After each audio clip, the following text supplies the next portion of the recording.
Ini dengan Profesor Dr. Suhandi Cahaya, SHMH MBA. Betul yang mulia. Betul ya. Saudara lahir di Palembang 22 Juli 54. Iya betul.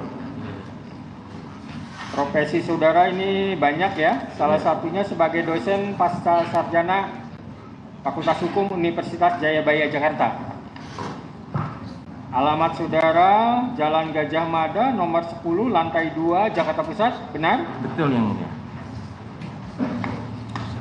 Di sini juga pendidikan juga ini. Agamanya apa saudara? Agama Kristen. Kristen? Saudara kenal dengan pemohon Peggy Setiawan? Tidak kenal. Tidak ada hubungan keluarga juga ya? Tidak ada. Baik ya. Baik. Sebelum ahli memberikan pendapat, terlebih dahulu disumpah, silakan berdiri.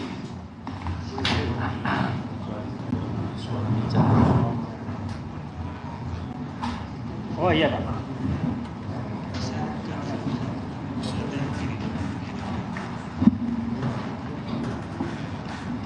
Ya. Ya.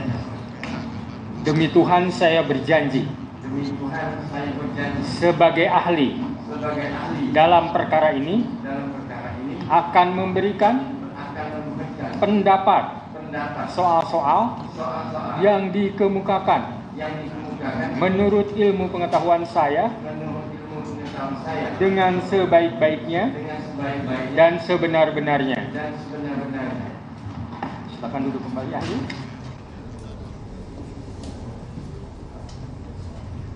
Kepada termohon, saudara mau mengecek surat tugas ahli? Kalau mau mengecek silakan.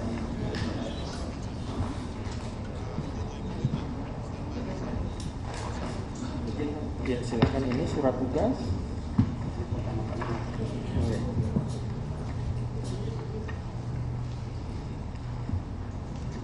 Ini juga ada kurikulum. Bisa diambil juga, ini salah satunya juga ada di kami. Ya, ada juga sama ya. Oke. Ya.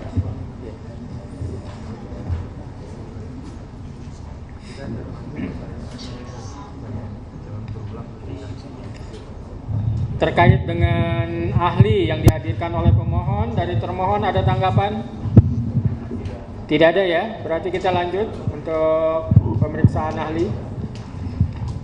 Ahli ya, di sini saudara dihadirkan sebagai ahli apa? Ahli hukum pidana dan acara pidana. Hukum pidana dan acara pidana ya. Baik ya. Saya yang pertama pertanyaan yang simpel dan sederhana biar masyarakat tahu karena ini diliput banyak sampai ke pelosok-pelosok. Apa sih pra peradilan itu? Nah, itu pertanyaan biasanya dari pra peradilan itu ada di dalam pasal 77 KUHP. Jadi seseorang yang merasa dilanggar haknya, terutama hak asasi manusia yang dilakukan oleh penyidik, maka dia berhak untuk menuntut pra peradilan. Ya. Siapa saja yang boleh mengajukan pra peradilan, Pak? Yang boleh mengajukan pra peradilan adalah si calon tersangka atau tersangka ataupun kuasa hukumnya ataupun ahli warisnya. Ruang lingkup pra peradilan itu terkait apa aja Pak dari pasal tersebut? Jadi ruang lingkup pra peradilan itu sebagaimana pasal 77 karena salah penangkapan, salah penahanan ataupun salah penyitaan, dan ada perkembangan yang namanya the living law, maka ada penetapan salah menetapkan sebagai tersangka. Itu yang terakhir. Ada perluasan tidak sekarang objek pra peradilan itu? Ya, ada perluasan, termasuk rehabilitasi juga di sana. Dari putusan MK itu? Dari putusan MK nomor 21.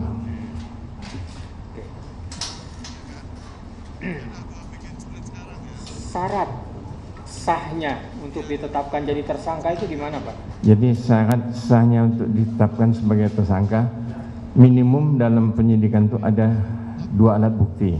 Iya. Dan ada juga Perkap dari Kapolri nomor 6 tahun 2019, itu yang banyak dipegang oleh penyidik. 2 alat bukti itu hanya ditinjau dari segi kuantitas atau juga kualitas? Kualitas dan kuantitas. Dua-duanya? Ya. Hakim pra peradilan sejauh mana menilai kualitas dari alat bukti tersebut? Kualitas dari alat bukti tersebut yang betul-betul punya connect dengan apa yang telah dilakukan oleh tersangka dan pemeriksaan yang dilakukan oleh penyidik.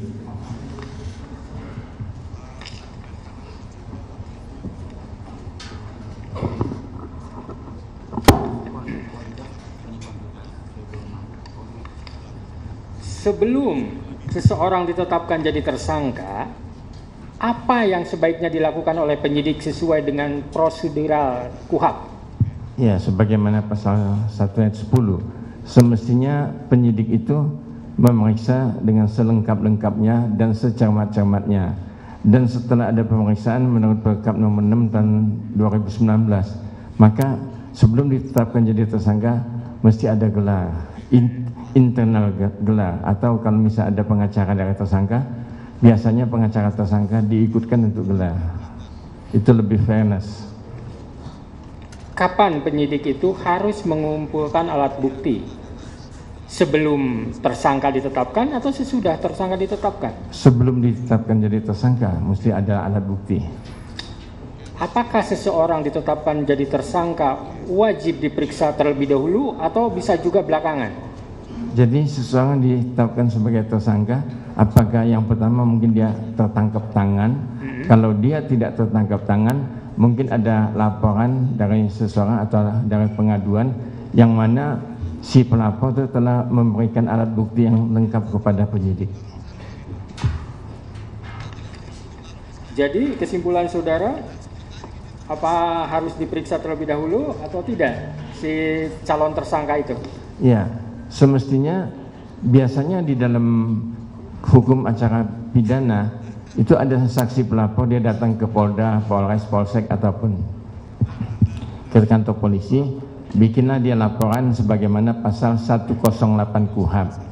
Nah, setelah diperiksa oleh penyidik yang piket pada waktu itu, misalnya ada bagian konsultasi kriminal umum ataupun kriminal khusus, dan setelah itu diperiksa kriminal umum, ditandatangani oleh yang jaga pada waktu itu, dan dapatlah namanya surat laporan kepada si pelapor.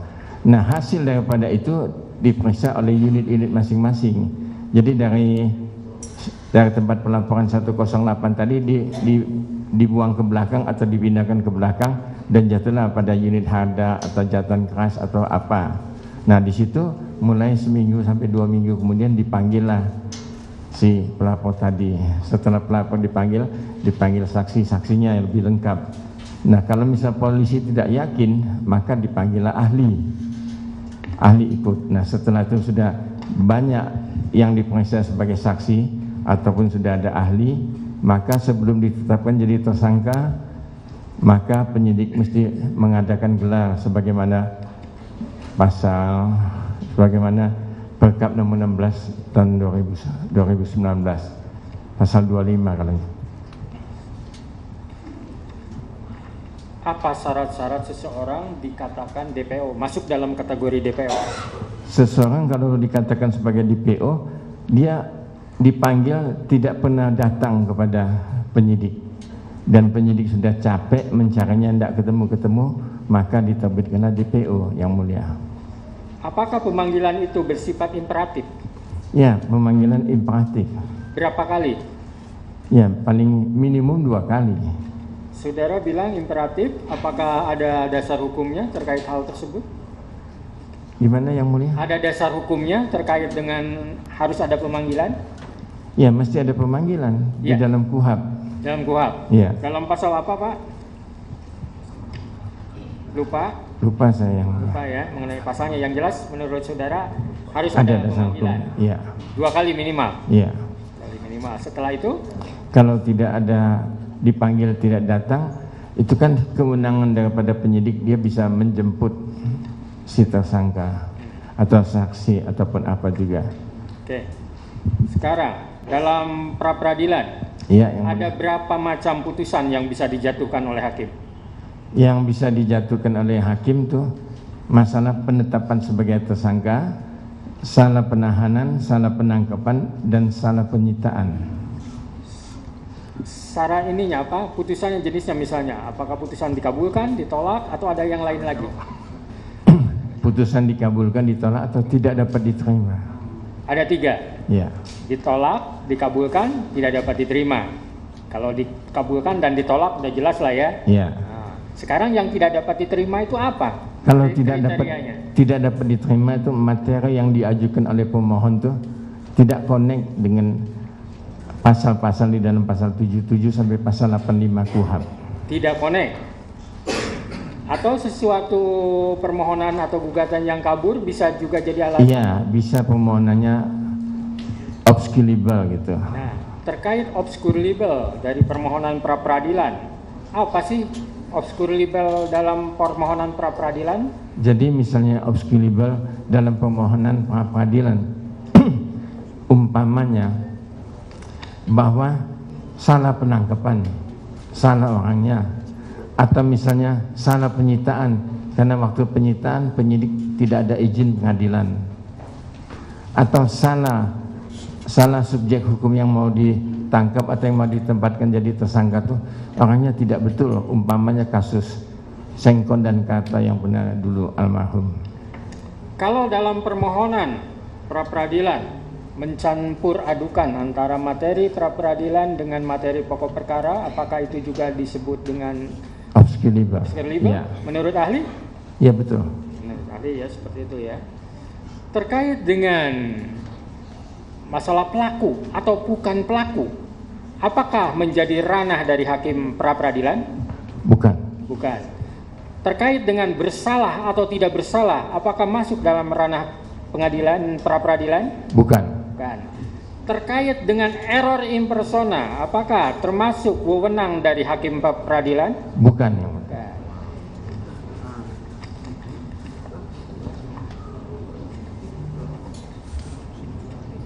Jadi yang harus diolah oleh hakim pra peradilan apa sebenarnya dalam putusan? Yang mana gimana pertanyaannya? Yang akan dituangkan atau diolah dalam putusan yang akan dijatuhkan,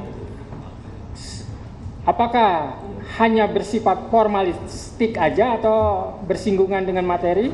Bersinggungan mesti. Kenapa itu misalnya tidak dapat diterima, kenapa itu ditolak, dan kenapa itu dikabulkan?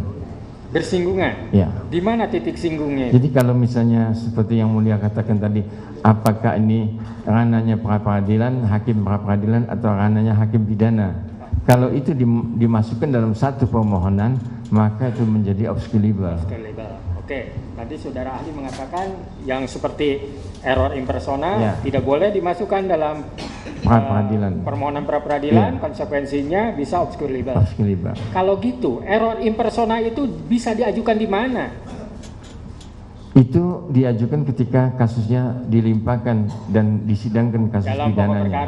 Dalam pokok perkara kan ada eksepsi, ada pledoi, di mana diletakkannya? Di eksepsi. Di eksepsi. Berarti bukan di pra peradilan ya? Peradilan bukan. Oke.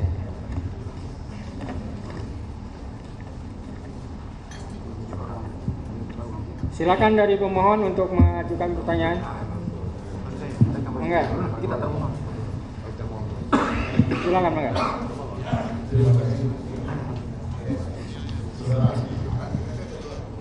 Saudara mengatakan bahwa salah orang begitu kan dari domain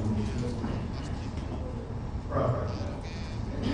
Yang saya ingin menanyakan, kalau seumpamanya ada orang yang kemudian diduga bahwa dia pelakunya, tapi bahwasanya dia bukan pelaku, apakah dia bisa dimasukkan dalam pra-peradilan?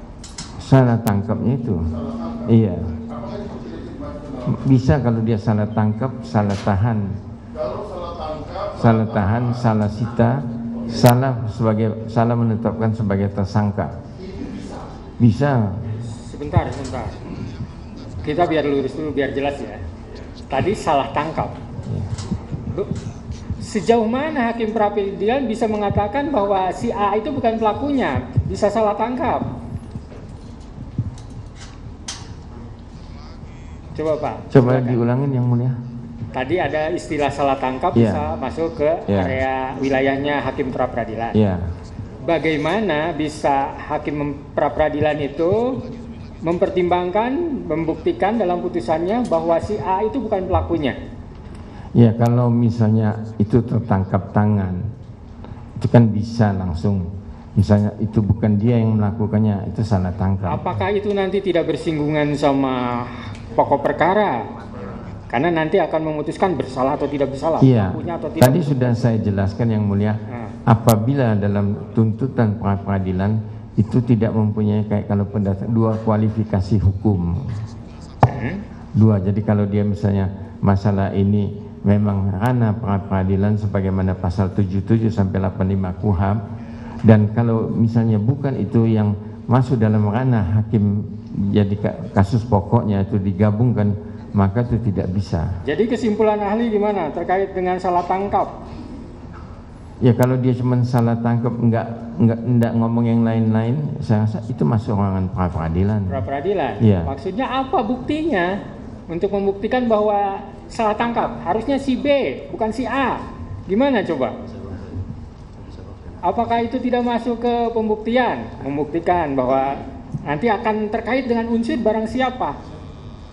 Ya, kalau itu penyidiknya salah tangkap, mestinya kuasa hukum atau keluarga itu ngasih tahu, Pak, bahwa itu bukannya, kasus ini bukan si A yang melakukannya. Kenapa si A-nya ditangkap? Nah, itu kan masuk ke pembuktian maksudnya, Pak. Ya, tapi belum sidang pokoknya belum mulai yang mulia. Nah, misalnya di saya kata ini misalnya ini bukan si A pelakunya tapi si B. Nah, untuk meyakinkan saya bahwa pelakunya si B gimana? Nah, itu kan saya bilang dengan letter aja, dengan surat yang mulia.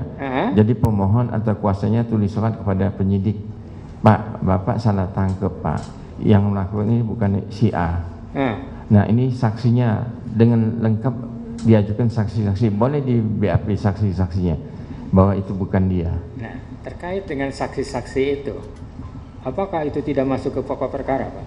Bukan formalitas. Sementara hakim itu hanya formalitas. Iya, itu belum sidang yang mulia. Belum sidang? Iya. Ini lagi berbicara tentang sidang, Pak? Iya, belum sidang. Jadi waktu itu, jadi si yang merasa keluarganya ditangkap atau kuasa hukumnya, dia ajukan objection kepada polisinya, kepada penyidik. Sekarang taruhlah masuk ke persidangan seperti yang perkara ini kan. Nah, gimana mensikapinya? Kalau misalnya sudah masuk dalam persidangan, itu permohonan tadi tidak bisa punya dua kualifikasi hukum yang mulia. Jadi kalau misalnya dia salah tangkap aja yang diproses. Kalau dia salah tahan aja permohonannya. Atau kalau dia salah sita atau salah sebagai penetapan tersangka, 1 poin, nggak bisa 2 poin atau 3 poin diborong sekaligus. Jadi salah tangkap kesimpulan saudara gimana? Pra peradilan atau pokok perkara? Jadi kalau misalnya ketahuan salah tangkap itu, kan pembuktinya mestinya di dalam pokok perkara itu sudah diperiksa saksi-saksi segalanya, ketahuan bahwa penyidik itu salah tangkap. Tapi kalau awal misalnya salah tangkap masuk dalam pra peradilan, nanti kan obscurable itu yang mulia. Gitu ya pendapat ahli, kalau dimasukkan ke pra peradilan malah obscurable karena seyogianya harus melalui pokok perkara atau setidaknya sebelum digelar perkara sudah ada komplain gitu. Iya, sudah ada objection, ada komplain kepada penyidik. Di luar sarana dari persidangan. Iya, di luar itu. Oke, silakan lanjutkan. Saudara, yang saya ingin menanyakan bahwa berdasarkan putusan Mahkamah Konstitusi telah dibuatkan perluasan seperti saudara tadi menyampaikan. Iya. Penetapan tersangka. Nah, penetapan tersangka ini ketika dikaitkan dengan terjadinya error di persoalan atau salah tangkap, apakah penetapan tersangka ini bukan merupakan isu dari penetapan tersangka tersebut? Ya, PH. Penetapan tersangka juga banyak contoh jurisprudensi ataupun ditetapkan sebagai tersangka lantas ditahan atau ditangkap oleh penyidik, terutama kasus-kasus yang dipegang oleh KPK tuh. Nah, itu memang termasuk ranah peradilan. Ya. Saya ingin menegaskan bahwa salah tangkap supaya kita dapat gambaran penegasan bahwa salah tangkap itu adalah ranah dari peradilan. Betul. Masuk dalam lingkup Iya. Kemudian saya ingin menanyakan bahwa dalam menetapkan seorang DPO apa saja sih syarat dan secara mengenai. Jadi kalau untuk menetapkan seseorang sebagai DPO, yang ditetapkan sebagai DPO itu mesti dipanggil dulu, ada surat panggilannya. Iya. Iya. Saya bertanyakan, boleh nggak seumpama ada seseorang ditetapkan sebagai DPO, katakanlah yang ditetapkan sebagai DPO 2010. Ya.